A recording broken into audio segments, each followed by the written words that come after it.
goes our very bad mojo. It needs to be pointing the other way though. And there goes our big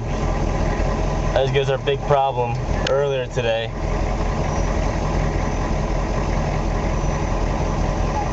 There comes our other big problem right here that we're escorting today. And we're ready to roll.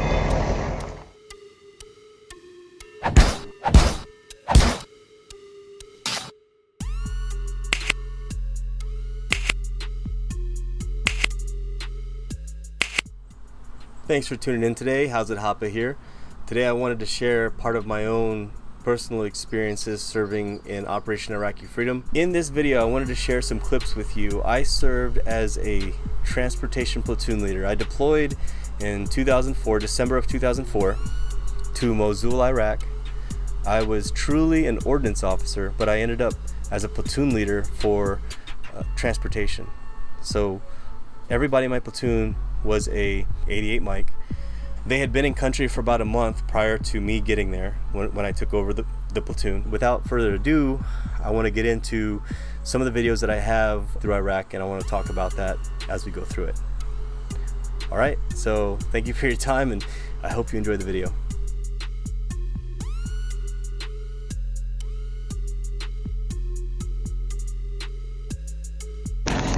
Hey, Lieutenant Melendez. Sergeant Gillis. Mr. Milky up on the 50. Pause. So the vehicle we're in is an up-armored M1114 high-mobility multi-purpose wheeled vehicle, also known as Humvee. We're conducting a convoy operations to move equipment, supplies, and personnel. We're in what's called a gun truck due to the fact that it's armed with a mounted crew-served weapon, and it has the ability to fire upon the enemy with impactful bullets. I'm driving, another lieutenant is in the passenger seat, a specialist is operating the M250 caliber machine gun, and an additional passenger is in the back with a large cargo area.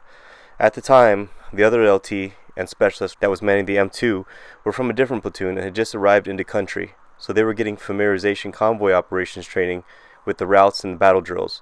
It's early morning, and the entire convoy of about 50 total civilian and military trucks has been out since approximately 10 p.m. since the night before. During this time of the war, Iraqi citizens had a curfew which took place at approximately 8 p.m.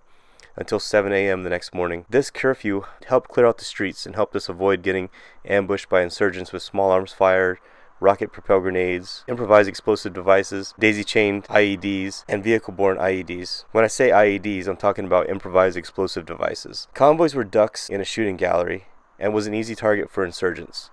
Our objective was to get from point A to point B safely as possible and in one piece. Unfortunately, we'd have days like this where unplanned events such as insurgent attacks, IEDs, small arms fire, vehicle breakdown, or issues with loads and departure times would cause the convoy to delay, and you'd end up sitting in the middle of a busy traffic on roads that targeted U.S. military. Here we're stopped due to one of our vehicles breaking down.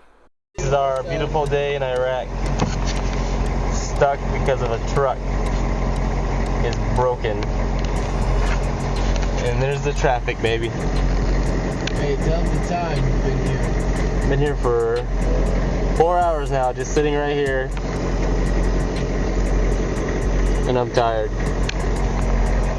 And we haven't got to our destination yet.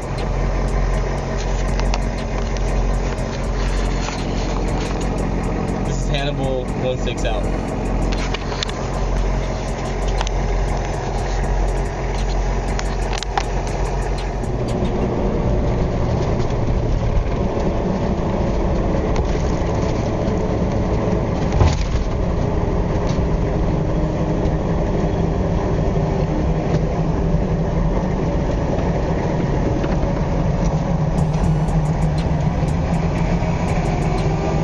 Here we're entering a traffic circle. Some Iraq cities were littered with these random interchange obstacles. They could be dangerous in the event a vehicle-borne IED attempts to enter the convoy, so it was important for us to completely control and stop traffic in order to prevent any deadly encounters within the convoy element.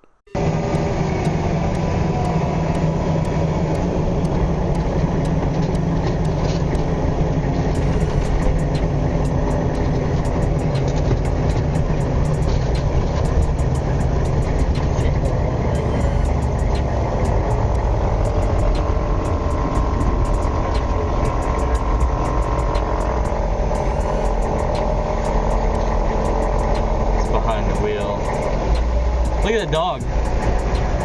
Poor little puppy doggy. Hey, poopies.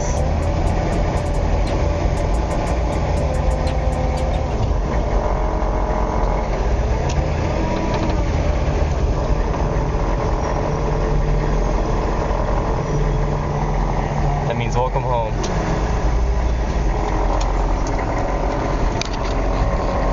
That's the wonderful life of being on the road. 1114 through up Arbor Humvee.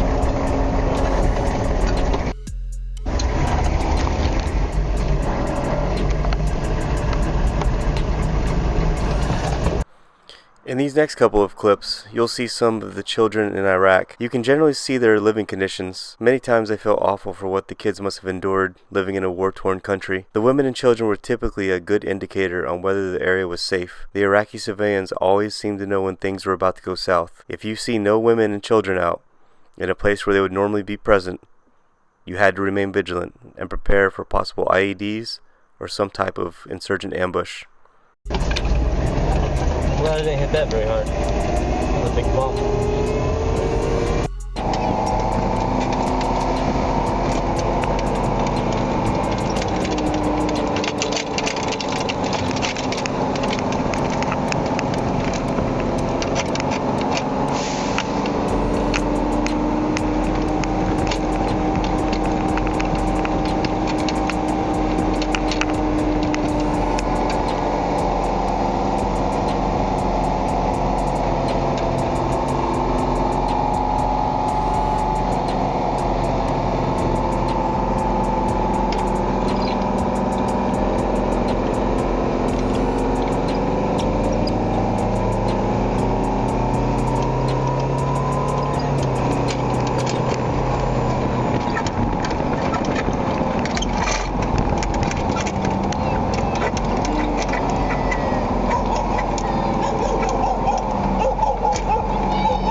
And those are all the clips I'm sharing today.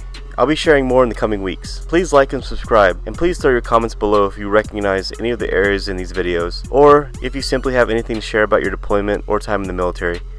It's taken me about 15 years to open up and share these clips with everyone, so I'd like to thank you for viewing my videos, and please join me again. I'm How's It Hoppa, and I'm out.